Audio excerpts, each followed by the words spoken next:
Shalom, jemaat yang ada di sini maupun yang ada di rumah. Mari kita akan bersama-sama membaca firman Tuhan yang terambil dari Injil Matius pasal 26 ayat 57 sampai ayat 68. Matius 26 ayat 57 sampai 68. Kita akan membacanya saling sahut bersautan. Saya akan awali ayat 57. Lalu jemaat menjawab ayat 58. Dan seterusnya saling ganti bergantian sampai tiba pada ayat 68. Sesudah mereka menangkap Yesus, mereka membawanya menghadap Kayafas, imam besar. Di situ telah berkumpul ahli-ahli Taurat dan tua-tua. Ayat 58.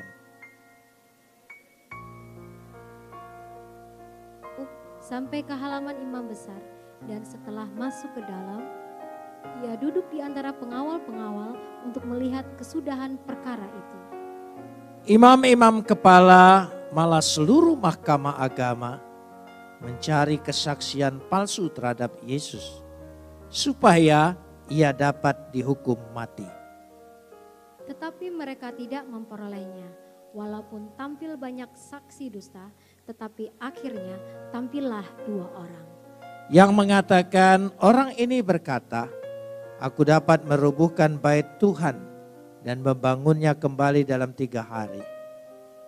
Lalu imam besar itu berdiri dan berkata kepadanya, tidakkah engkau memberi jawab atas tuduhan-tuduhan saksi-saksi ini terhadap engkau?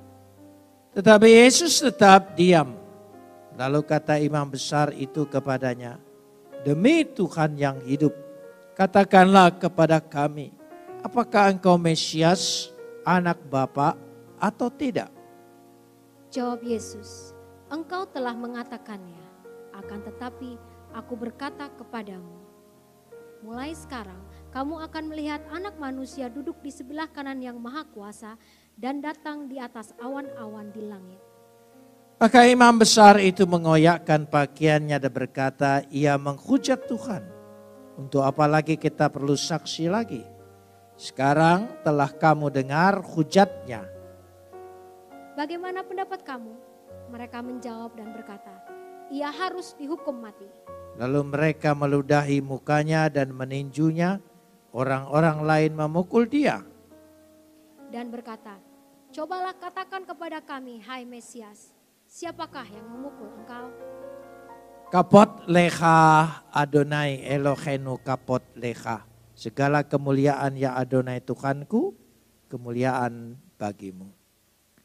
Saudara-saudara yang dikasihi oleh Tuhan, saya tertarik sekali untuk membahas bahwa mahkamah agamalah yang mengadili, menghakimi dan menjatuhkan hukuman mati kepada Yesus.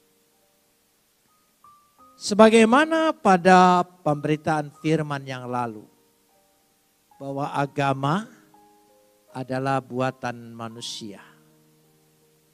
Dari sejak Kain meninggalkan Taman Eden, Adam dan Hawa dan Kain, dan dia mendirikan kota Henok, dan sehingga terus menerus proses imperium manusia, mendirikan kebangsaan ras manusia, etnis manusia, budaya manusia, kekuasaan manusia.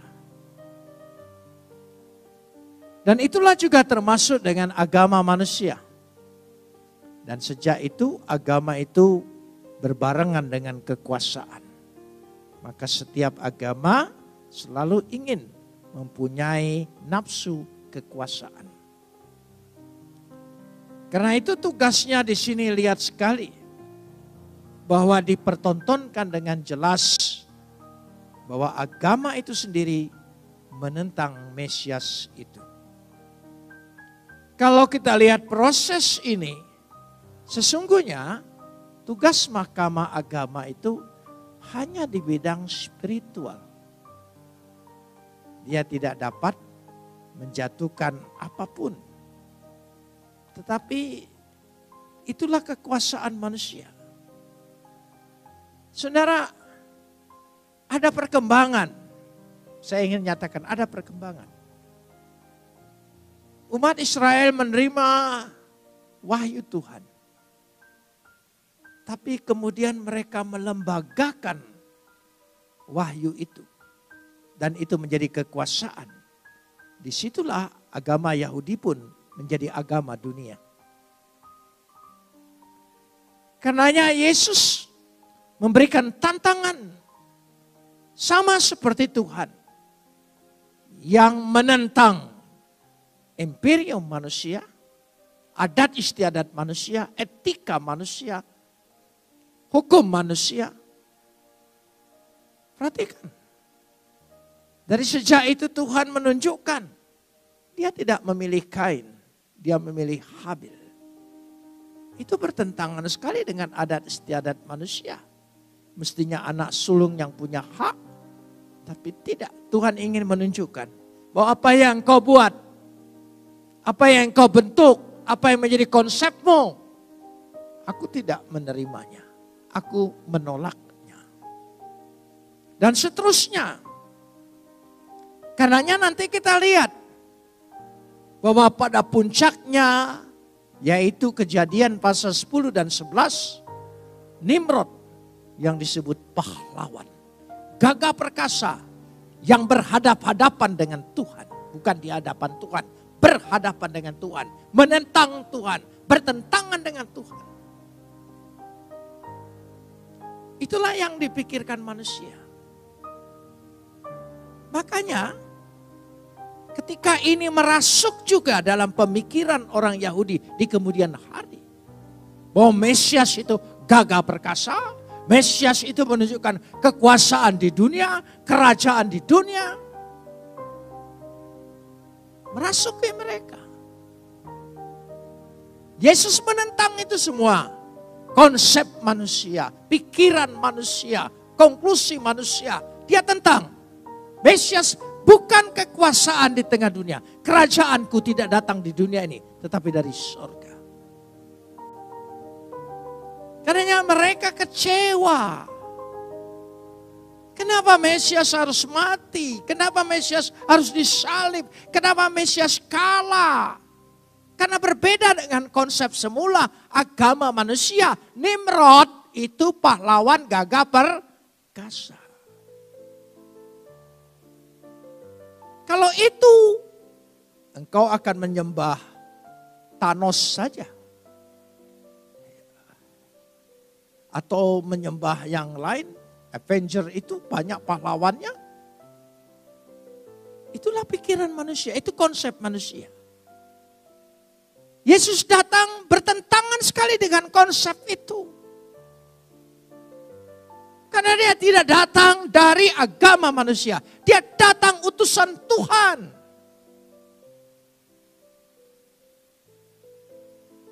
Kalau kita lihat, inilah Jumat Agung untuk menunjukkan. Sisi manusia, konsep manusia dihancurkan sama sekali. Wah, keselamatan itu tidak datang dari atas kemenangan secara fisik, kekuasaan. Tapi kemenangan secara spiritual. Karenanya kita lihat dulu. Ini masih membahas tentang mahkamah agama. Kalau kita perhatikan Matius 5 ayat 22. Matius 5 ayat 22. Semula memang bagus sekali.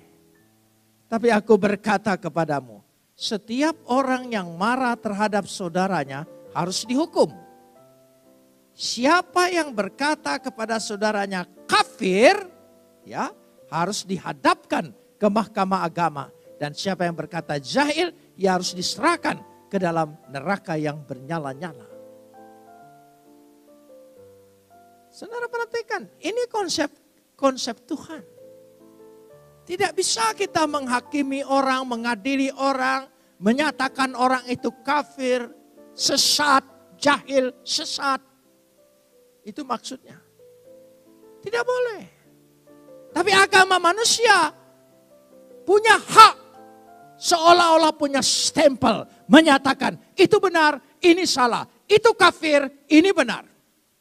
Itu agama manusia. Karena manusia yang punya hak. Ketika agama itu dibentuk oleh manusia, Tuhan tidak ada di sana.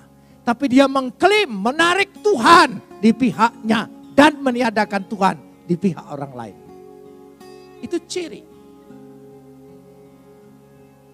Karenanya semestinya hal-hal yang seperti itu tidak terjadi. Mahkamah agama itu menjaga mestinya supaya orang tidak menghakimi.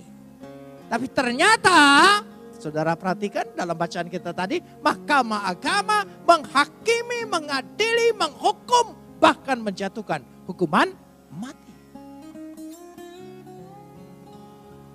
Jadi dari sini letaknya konsepnya sudah berbeda. Lantas kata Yesus, mahkamah agama, majelis agama itu justru akan menjadi tempat penyiksaan. Menyusahkan manusia. Matius 10 ayat yang ke-17. Matius 10 ayat yang ke-17. Kita lihat. Tetapi waspadalah terhadap semua orang. Karena ada yang akan menyerahkan kamu kepada majelis agama. Dan mereka akan menyesah kamu di rumah ibadat. Majelis agama mestinya melindungi orang lemah. Rumah ibadat mestinya tempat orang memuliakan Tuhan. Tapi tempat menyusahkan, menyesah, menyisiksa, menganiaya. Tidak sedikit agama-agama pun menjadi seperti itu. Kita lihat tontonannya sampai hari ini. Karena Tuhan yang diciptakan oleh mereka, Tuhan itu harus dibela. Itu buktinya bahwa Tuhan itu ciptaan manusia. Tuhan tidak harus dibela. Kita tidak pernah diminta untuk membelanya. Murid-muridnya pun ketika Petrus mengambil pedangnya, sarungkan kembali. Bukan itu. Karena dia ingin melawan. Perhatikan, dia ingin melawan agama manusia dari pasal yang keempat sejak Kain sampai Nimrod. Saudara baca itu. Semua konsep manusia dari situ kita lihat Kristus misinya bertentangan sekali dengan apa yang di situ. Perhatikan, mahkamah agama mestinya tempat kumpulan orang suci. Orang yang berhati mulia. Orang yang lembut hatinya. Orang yang penuh belas kasihan. Orang yang penuh kasih. Nyatanya tidak. Saudara lihat lembaga-lembaga agama sekarang ini nyatanya seperti itu. Saya tidak berbicara hanya satu agama. Termasuk Kristen pun. Kalau sudah dilembagakan, memiliki kekuasaan, mulai memisah-misahkan orang. Mana yang sesat, mana yang benar. Hati-hati. Itu perbuatan manusia. Nyatanya pada ayat 59 ini, saya baca. Mahkamah agama mencari kesaksian palsu. Kata agama bertentangan sekali dengan mencari kesaksian palsu. Terhadap Yesus. Nafsunya supaya ia dapat dihukum mati.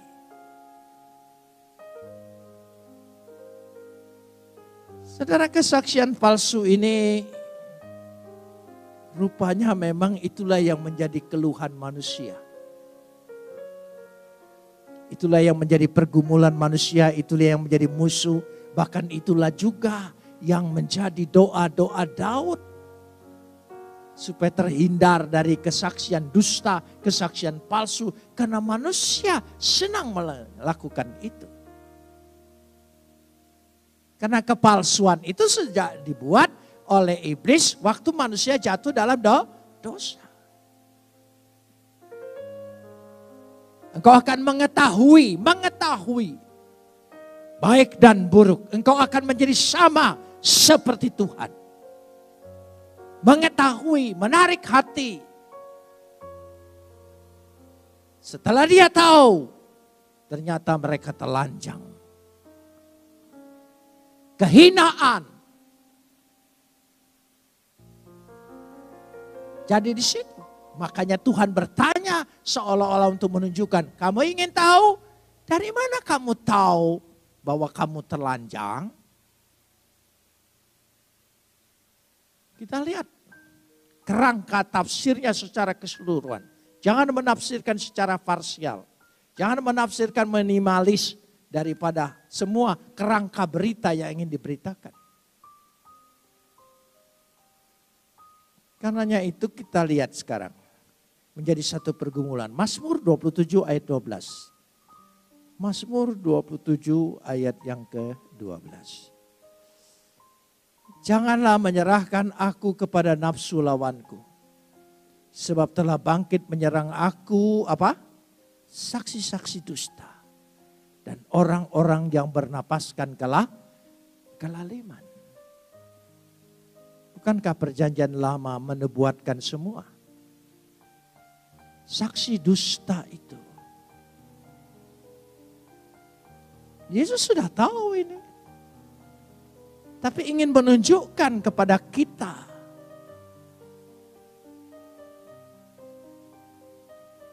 Dan nafsunya seperti itu. Jadi saksi-saksi dusta itulah. Mereka ingin menunjukkan kelalimannya. Saya lanjutkan dulu ayat 63. Tapi Yesus tetap diam. Lalu kata imam besar itu kepadanya, demi Tuhan yang hidup, katakanlah kepada kami, apakah engkau Mesias, anak Yahweh atau tidak? Mereka rindu Mesias. Mereka berharap kedatangan Mesias. Mereka tahu Mesias bakal datang. Tapi mereka punya konsep lain.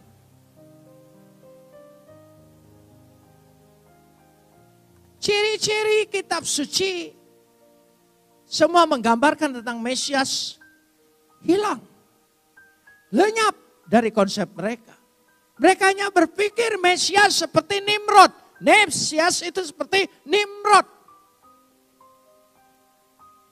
Karena itu dia ragu. Ini sebagai anak domba yang keluh. Dibawa ke tempat pembantaian. Tidak ada semaraknya sama sekali.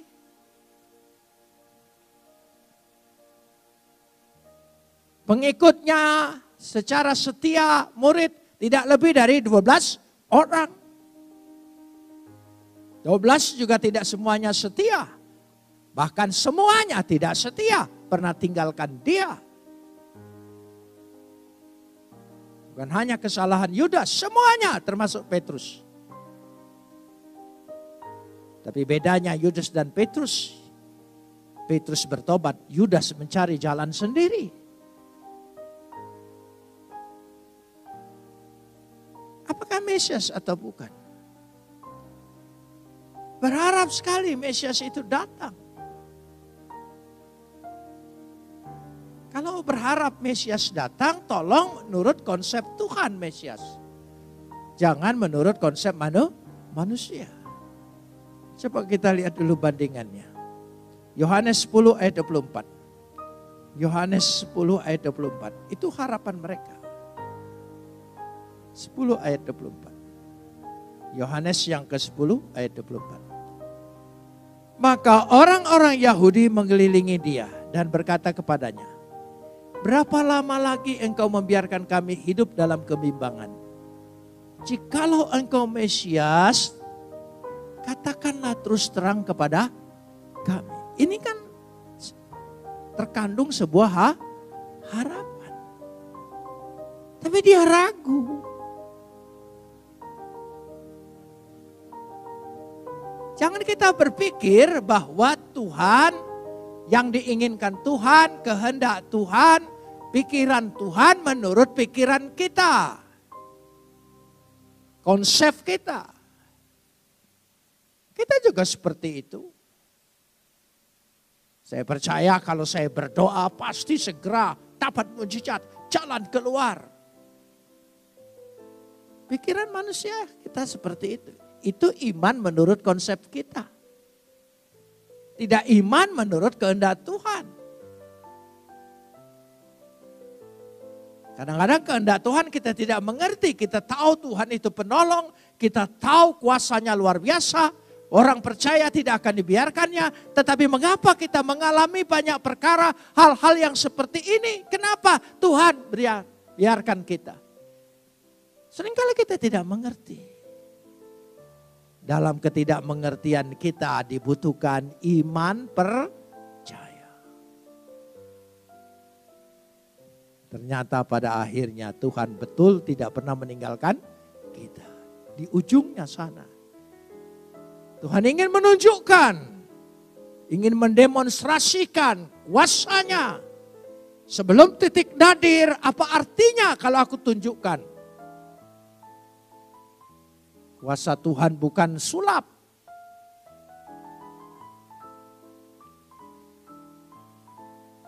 Kita baca dulu Yesaya 53 ayat 7. Yesaya 53 ayat yang ke-7. Coba kita lihat di sini. Dia apa? Tolong sambung, dia apa? Dia aniaya. Nimrod pernah dianiaya? Nimrod itu menganiaya, menaklukkan, mendirikan kota-kota.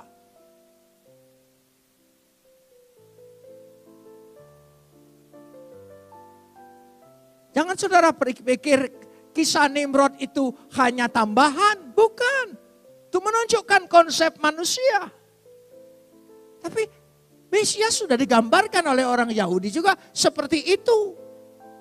Lalu sekarang dia lupa nubuatnya, kitab Yesaya sebelum dia datang. Dia dianiaya.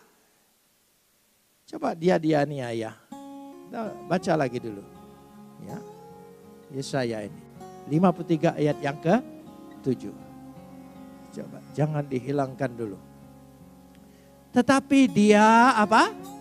Membiarkan diri ditindas. Membiarkan diri ditindas. Pahlawan model apa ini? Itu kan pikiran manusia. Dan tidak membuka mulutnya seperti anak domba yang dibawa ke pembantaian.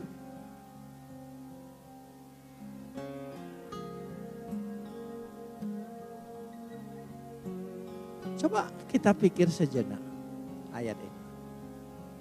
Itu sudah nubuat. Tapi ini tidak menguasai pikiran konsep orang Yahudi saat itu. Dia bertolak belakang, dia pakai konsep lain, konsep Nimrod. Waktu saya baca ini, dia seperti anak domba yang dibawa ke pembantaian. Seperti induk domba, ya, seperti induk domba yang keluh di hadapan orang-orang yang menggunting bulunya. Ya tidak membuka mulutnya. Masa hewan saja bisa menjalani hidupnya, ya, katakanlah dengan kata lain takdirnya sebagai hewan. Dia tidak berteriak-teriak ketika dia mau dipotong. Ketika diguntingin bulunya, dia tidak minta kepada pengguntingnya modelnya harus begini Pak. Enggak. Dia berserah. Itu arti berserah. Mesias tidak mungkin kalah dengan hewan. Tapi dia tunjukkan konsep inilah yang tidak dimengerti oleh manusia, yang ditolak oleh dunia. Jadi kalau Kristus itu ditolak sampai hari ini, saya bisa mengerti karena mereka sudah memakai konsep Nimrod.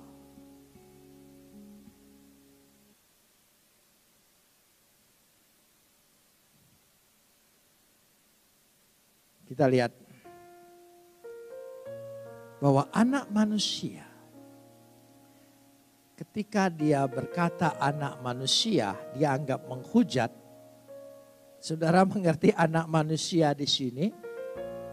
Kan mestinya kalau itu bukan menghujat, oh jadi kau bukan Mesias, engkau anak manusia. Ini merupakan istilah, simbol Mesias itu. Tapi dia pakai kata lain untuk menunjukkan anak manusia, kemanusiaannya datang ke tengah dunia ini. Yang kamu nilai, yang kamu lihat. Karena aku ingin menebus manusia. Anak manusia.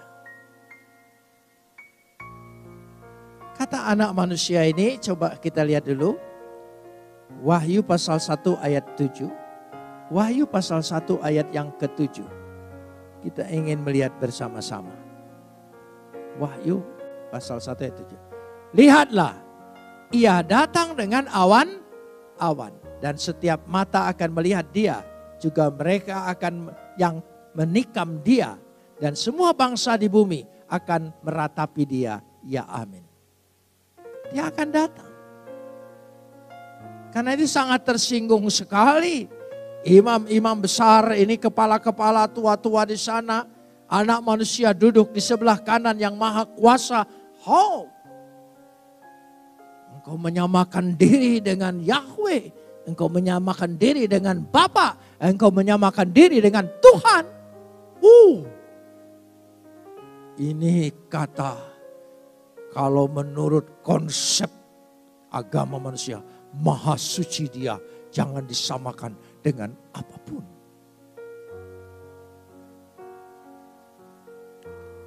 Ini konsep manusia. Karena itu saking kagetnya,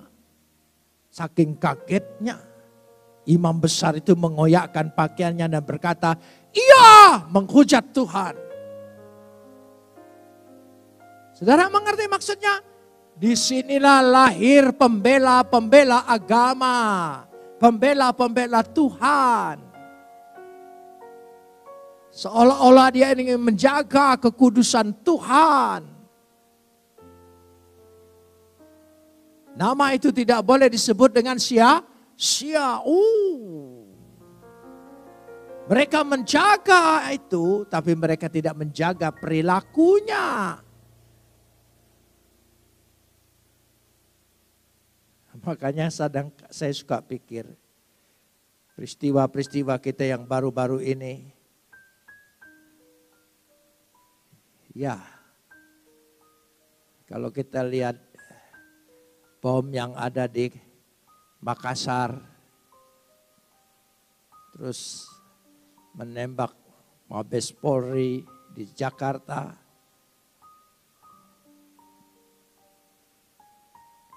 Kalau kita pikir, goblok juga ya. Dia mimpi apa gitu bawa senjata yang 6 peluru untuk menyerang markas itu. Mungkin dia terinspirasi film-film Hollywood. Saya berpikir mungkin dia langganan Netflix. Sehingga dia pikir, Saudara, saya ingin kasih pemikiran dulu. Di sisi lain kita pikir orang ini tidak beragama. Belum tentu. Yang kedua, orang itu sedang menjalankan agamanya menurut pemahamannya. Kitab sucinya menurut tafsirnya. Konsep manusia, pikiran manusia mendahului wahyu Tuhan. Ini semua agama berakibat seperti itu. Hati-hati.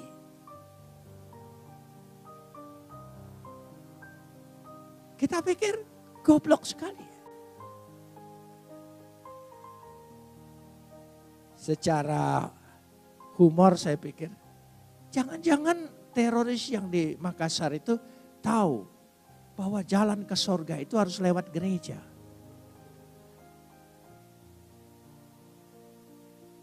Dia tahu di tempatnya tidak ada, makanya tidak perlu mati di sana. Dia ingin mati di sini. Tapi caranya salah. Saudara, kita mau katakan dia tidak beragama, mau katakan dianya bodoh, mau katakan dia goblok. Tidak.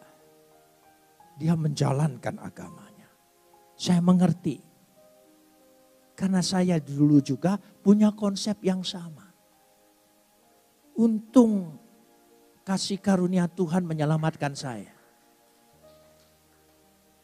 Saya juga dulu pikir gitu. Hanya bedanya konsep saya belum sampai pada bom bunuh diri. Belum. Menyerang, iya.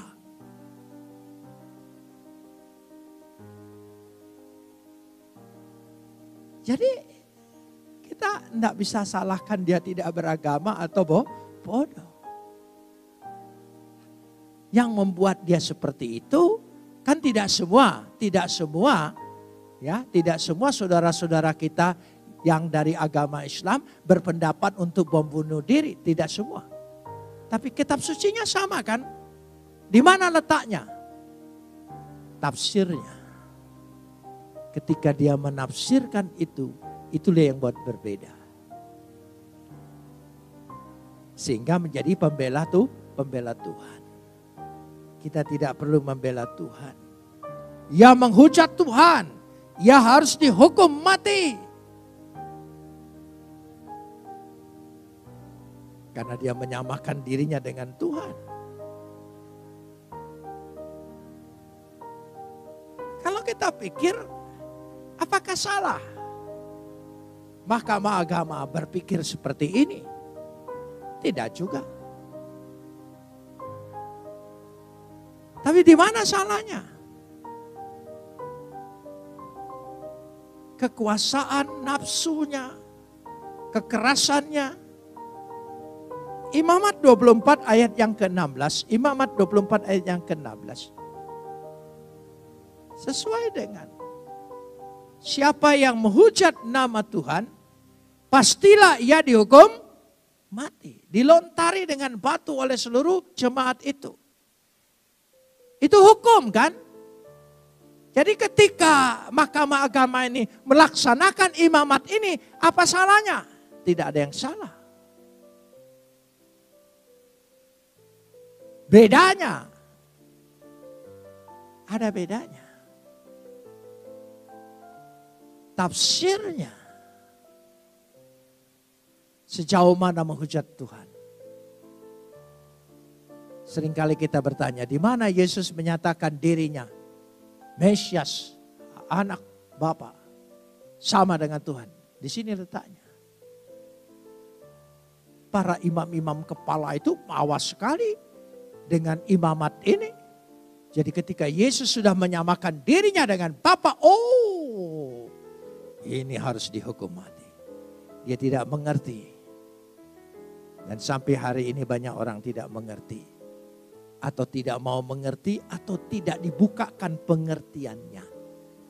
Bersyukurlah kalau saat ini kita dibukakan oleh Tuhan. Sekali lagi itu bukan kepandaian kita, bukan karena kita baik, bukan karena pikiran konsep kita lebih baik, bukan. Itu karena kasih karunia, kasih karunia, kasih karunia. Amin. Kasih karunia, hargai itu. Hargai itu. Kasih karunia. Tidak usah takut. Dibilang hyper grace. Bagi saya kasih karunia adalah ukuran yang paling tepat. Kalau ada orang mengertikan, oh kasih karunia berarti kami bisa buat dosa-dosa lagi. Itu tafsirmu. Alkitab tidak mengajarkan demikian. Tetapi Alkitab menghargai, memberikan kasih karunia.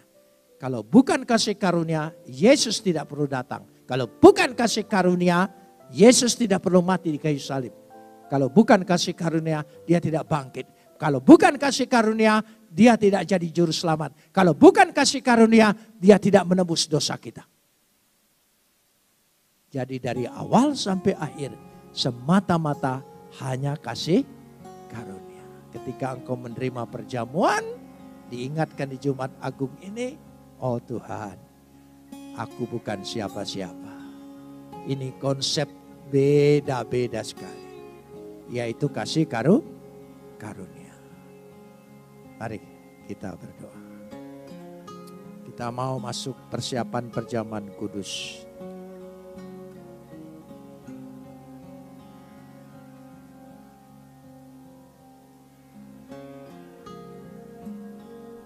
Kita akan menaikkan pujian salibnya